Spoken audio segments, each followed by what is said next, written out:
Most people tiptoe through life, hoping to make it safely to death. That's something I said once, and I meant it. I want you to really hear that, because it's not just a clever phrase, it's a mirror. It reflects how millions of people live their lives, not in pursuit of greatness, but in avoidance of discomfort, not chasing a dream, but dodging a challenge, not striving, just surviving. It's understandable, of course. Comfort feels good. It's warm, it's familiar, like an old chair, sunken in just right, soft around the edges, molded to your shape. But do you know what else it is? It's dangerous. Because once we settle into comfort, we stop reaching, we stop stretching. We start saying things like, maybe next year, or I'm too tired, or I'll wait until things are just right. Let me tell you something, things are never just right. The pursuit of comfort is the quiet assassin of potential. It lulls you to sleep while your dreams dry up in the sun. You see, comfort is a beautiful place, but nothing ever grows there. We're raised, most of us, to believe that the ultimate goal is comfort, that success means a nice house, a steady job, weekends off, and just enough money to not be bothered. We're taught to avoid risk, to follow the path of least resistance, to play it safe. But what does safe mean, really? A safe job that leaves you unfulfilled? A safe life that you never truly lived? A safe choice that buried your potential before it ever saw the light of day? Let me ask you something. Have you ever seen a seed become a tree without first breaking through the shell, pushing through dirt, straining toward the sun? No, and neither will you become the person you're meant to be by staying exactly where you are. Growth, by its nature, is uncomfortable. It's the child's awkward years, the teenager's confusion, the adult's heartbreak, the entrepreneur's risk, the leader's burden. There is no meaningful progress without friction. You and I, we're no different. When we feel discomfort, we tend to back away. But discomfort isn't the enemy, it's the gateway.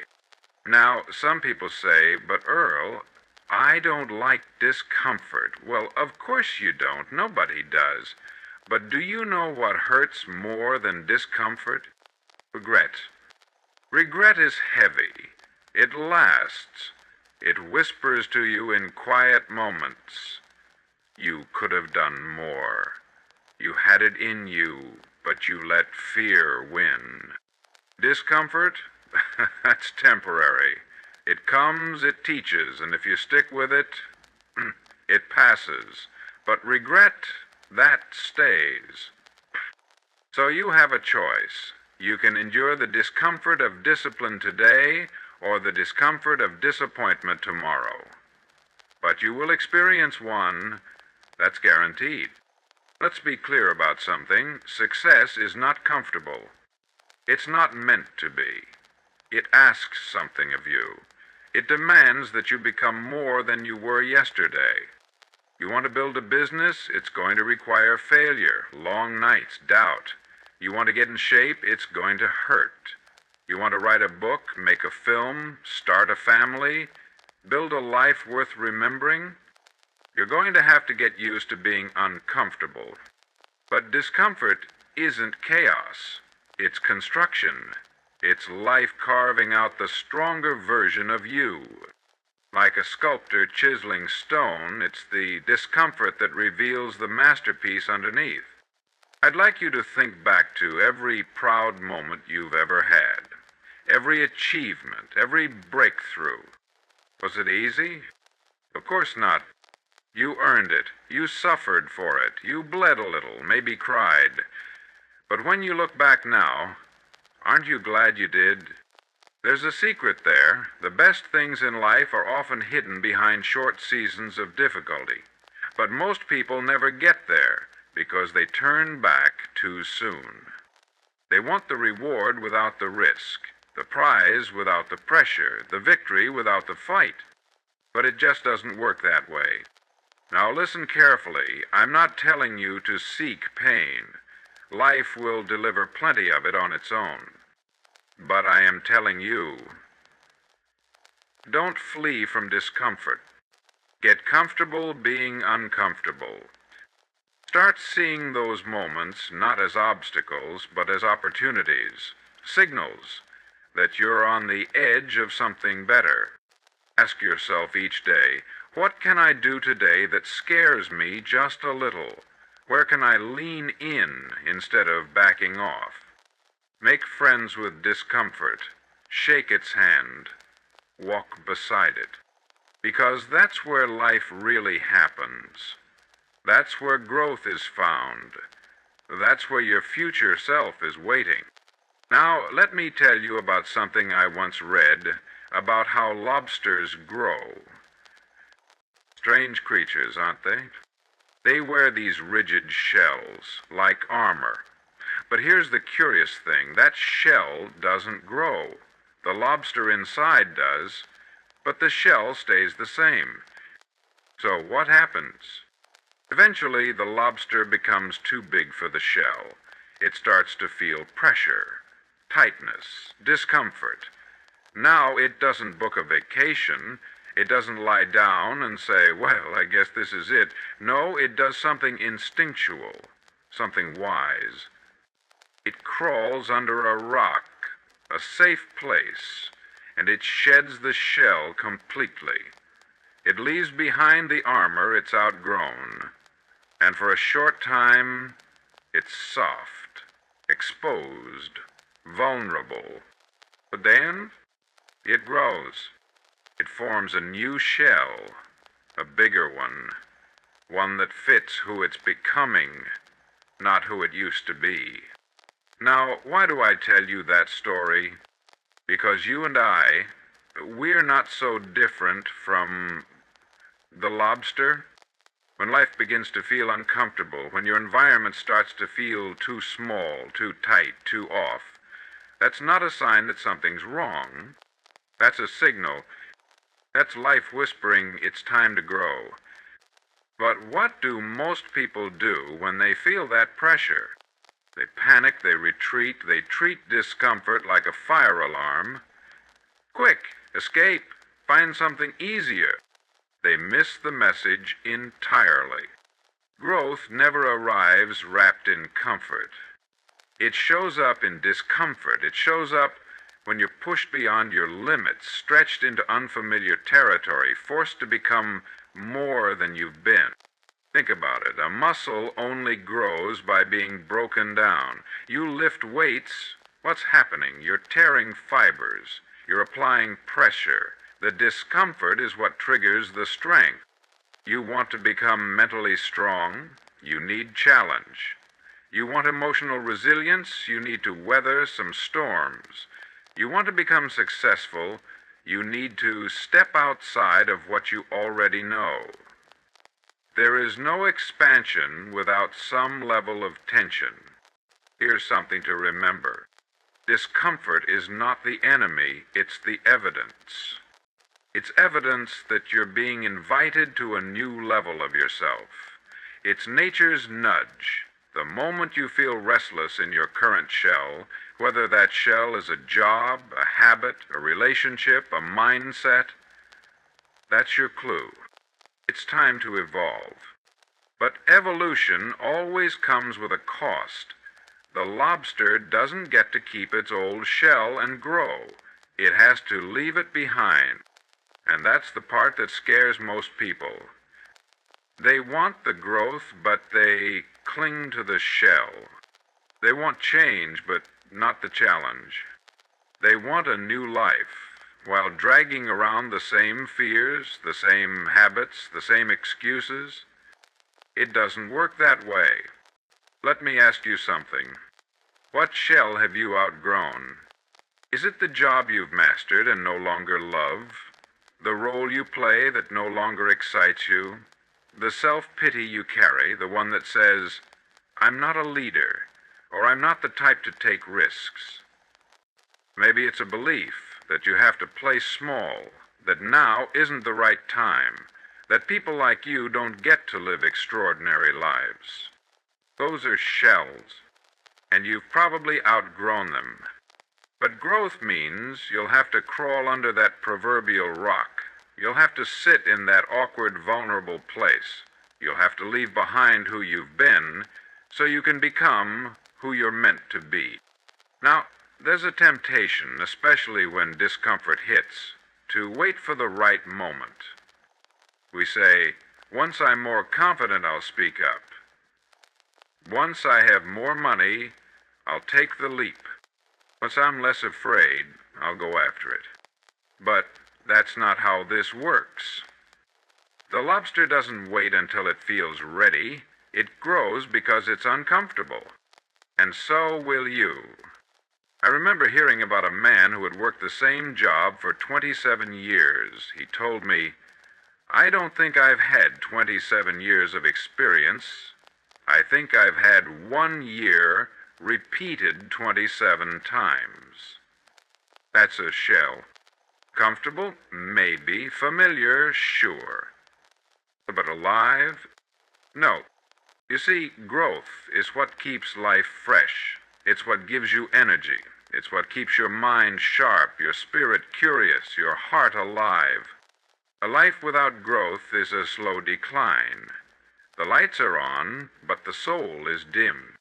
Let's be honest. Growth is not always glamorous. It's messy, it's frustrating, sometimes it's lonely. But that's the price of becoming something greater. Do it anyway. Every time you resist the urge to turn back, every time you lean into the tension, every time you sit with the discomfort instead of escaping it, you are building something priceless. Character, strength, courage, clarity.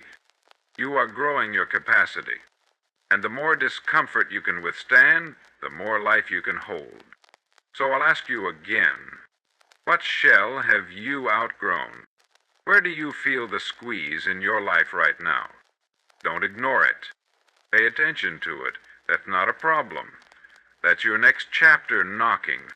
And the beauty is this, once you've gone through that process, once you've outgrown one shell, you'll do it again, and again, and again. Because life isn't about finding a shell and staying in it forever. It's about growing again and again, and getting stronger, wiser, more capable every time. Now, there's a myth I've heard repeated time and time again, and maybe you've believed it yourself.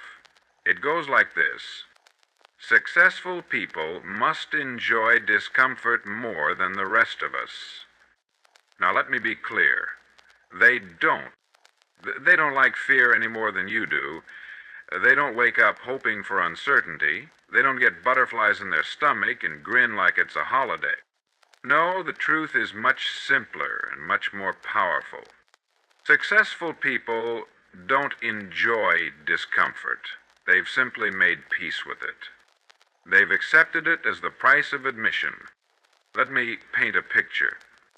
Imagine a man walking through a rainstorm. Not a little drizzle either. This is a downpour. Cold, wind slapping his face, clothes soaked, shoes squishing with every step. It's miserable. But this man keeps walking. Why? Not because he enjoys the storm, but because on the other side is shelter, safety, warmth, something he values more than avoiding discomfort in the moment. That's what separates the truly successful from the rest. They don't stop when it gets hard. They don't wait for the storm to pass. They walk through it, because they know the reward waiting on the other side is worth every soaked sock and frozen fingertip. This is the success myth, the idea that high achievers are somehow wired differently. They're not. They're not fearless. They're not pain-free. They've just decided that what they're working toward matters more than what they're feeling right now. Their vision is stronger than their excuses. Let's go back to something ancient, something simple. Farming. The farmer doesn't stay in bed because the covers are warm and the wind outside is cold. He doesn't say, "I'll sow the seeds when it's sunny and 72. No, he rises early, sometimes in the frost, sometimes in the rain, and he gets to work. Why? Because he knows the harvest is coming. That's faith in motion. That's discipline over comfort. That's the quiet grit that builds empires, one early morning at a time. You don't need to love the cold soil between your fingers. You just need to love the fruit enough to endure it. There's a fascinating little pattern I've noticed in the lives of successful people. They have this tendency to decide ahead of time what matters to them, and then they act on that decision no matter how they feel in the moment. You see, the average person lets feelings make the call. Tired and nervous. I don't feel like it today. But the successful person says, I made a commitment and I follow through, feelings or no feelings. That's how you build a life that matters. Not through motivation, but through momentum. Not through inspiration, but through intention. Let me share a short story with you. There was once a young man who dreamed of becoming a concert pianist. He practiced endlessly until the day came when he had to perform publicly for the first time. Just before the curtain rose, he turned to his teacher and said, "I'm terrified. My hands are shaking. What if I mess up?" The teacher smiled and said, "Good. That means it matters." He didn't tell him to wait until he felt confident. He told him to go anyway. And that's exactly what the great ones do. They go anyway. They build businesses even when the market's uncertain. They speak even when their voice trembles. They invest even when there's risk.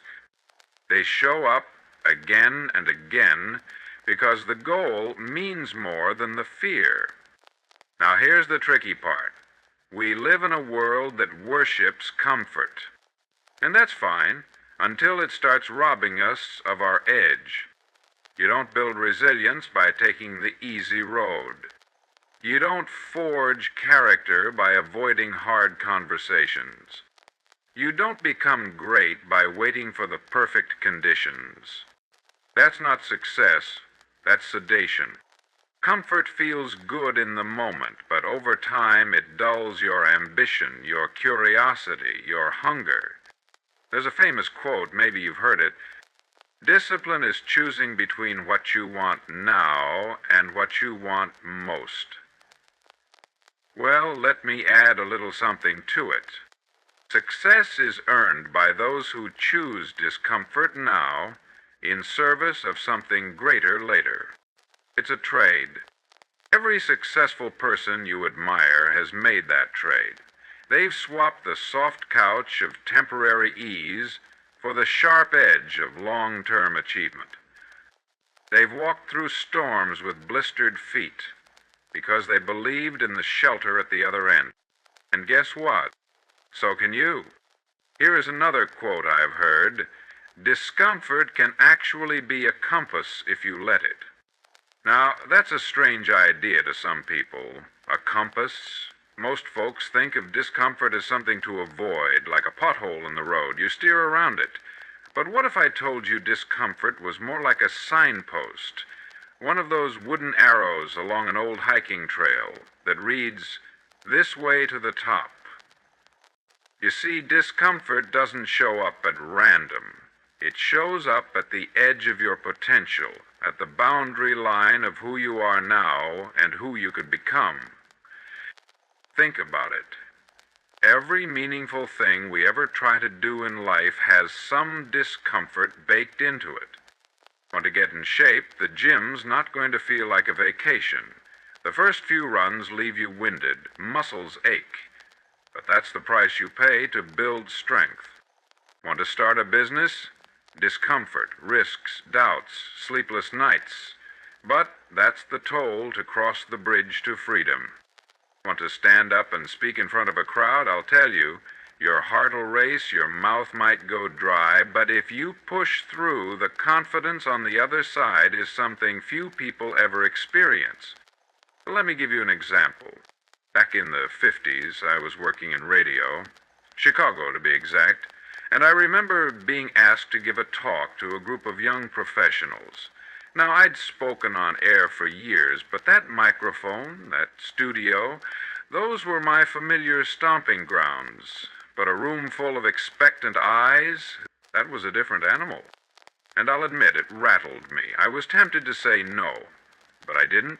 I said yes, and I prepared, and I stood up there, and I delivered. Not perfectly, but afterward I walked away with a little less fear and a little more freedom. That moment became a compass. It showed me the power of leaning into what unnerves you. You see, when something scares you, but also excites you, that's often your internal compass pointing toward growth. Not always, but often. There's a name for that feeling: productive discomfort. It's the kind of unease that stretches you, not snaps you. It's the kind that wakes you up, makes you pay attention. But here's the trick. Most people misread it. They feel discomfort and think, this must be wrong. I'm out of my depth. Time to back away. But those who grow, they reframe it. They say, this must be right. This is where I learn. This is where I level up. Let me put it this way. Discomfort is like the soreness you feel after a good workout. You don't curse the soreness, you welcome it. Because it means you did something right. It means you're building. So the question becomes, what's your compass saying? Where is it pointing that you're afraid to go? Maybe it's that phone call you've been putting off, that project you've been scared to start, that conversation you've been avoiding. If it makes your stomach flutter and your palms sweat, don't run from it. Look closer. Ask yourself, is this discomfort trying to guide me? Because here's the truth. Discomfort is rarely random. It's the body's way of signaling importance. Like a lighthouse blinking in the fog, it's there to say, there's something valuable here. Pay attention. And what comes after discomfort?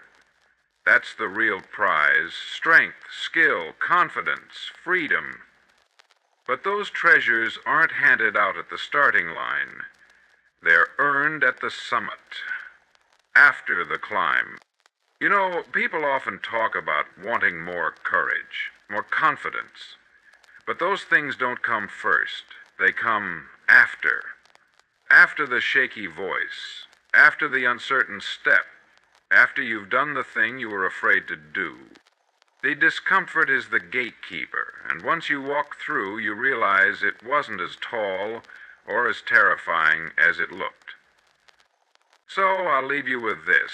The next time you feel discomfort creeping in, don't shrink, don't run, get curious, lean in. That feeling might just be your compass showing you the way forward. The difference between those who succeed and those who don't isn't always talent or intelligence. It's the willingness to keep going when the novelty of discomfort fades and the grind sets in. By now we know that discomfort isn't the enemy, it's the ally we often overlook. But here's where most people get it wrong. They think that growth, success, or transformation happens in big leaps. They think it's the one grand moment, that aha breakthrough, that'll change everything. And sure, those moments feel powerful, but they're few and far between. If you rely only on those bursts of inspiration, you're going to find yourself waiting around a lot. And waiting doesn't build much of anything. Real growth happens in the small moments, the little choices you make every single day, especially when the excitement wears off, and discomfort starts to feel a little less thrilling and a little more like work. There's a famous quote by Aristotle that says, "We are what we repeatedly do." And in that simple statement, he nailed the heart of success. It's not the things we do on special occasions or when we're feeling inspired. It's the things we do every day that shape our future. It's the choice to keep taking action even when that discomfort starts to feel normal. Take, for instance, the daily habit of exercising. You wake up and your body feels heavy. The bed is warm, the world is quiet. The easiest thing to do is hit snooze and promise yourself that you'll work out tomorrow. But what happens tomorrow? The same thing, the same excuse, the same comfort. And a few weeks later, you look back and wonder why you haven't made any progress. But when you decide to act today, even just for a short while, when you push through the discomfort of that initial resistance, that's when you start to see change. It's not about the gym session you complete one day. It's about the cumulative effect of showing up every day. It's exactly the same with business. If you're building a company, there are days when the grind feels like a mountain. The temptation to settle into routine is strong. But success doesn't happen because you worked hard for 1 week or 1 month. It happens because you commit to the daily action, even when the excitement fades. This is where the magic happens. In the moments that don't get applauded, in the moments when you feel like you're not moving fast enough or it's not happening at the pace you want. It's when you're feeling frustrated, tired, and tempted to quit that you need to dig deeper and keep going. So why do most people give up? Because discomfort is really good at tricking us. It whispers, "This isn't working. You're not cut out for this. You could be doing something else." But what it's really saying is, you're on the edge of something great. Keep going. The most successful people in the world have mastered the art of embracing the grind. They know that the daily actions, however small, are what add up over time. They know that true success is a marathon, not a sprint. Now, it's easy to romanticize the idea of success. We see the results, the big wins, the rewards, but we don't always see the quiet dedication that made those moments possible. So, if you want to make discomfort work for you, you've got to commit to the daily action, the action that makes all the difference. It's showing up when you don't feel like it. It's doing what's necessary, not just what's comfortable. And when you build that habit, when you make action, even the uncomfortable kind, part of your routine, that's when you start to change. That's when growth becomes inevitable. Not because you're lucky or because you've got some secret advantage, but because you've done the work day in and day out. You've kept going when others stop. So I ask you this, what's your daily grind? What's the uncomfortable action that's calling your name today? Because if you can make that your habit, if you can make discomfort your ally, not your enemy, then there's nothing stopping you from achieving exactly what you want.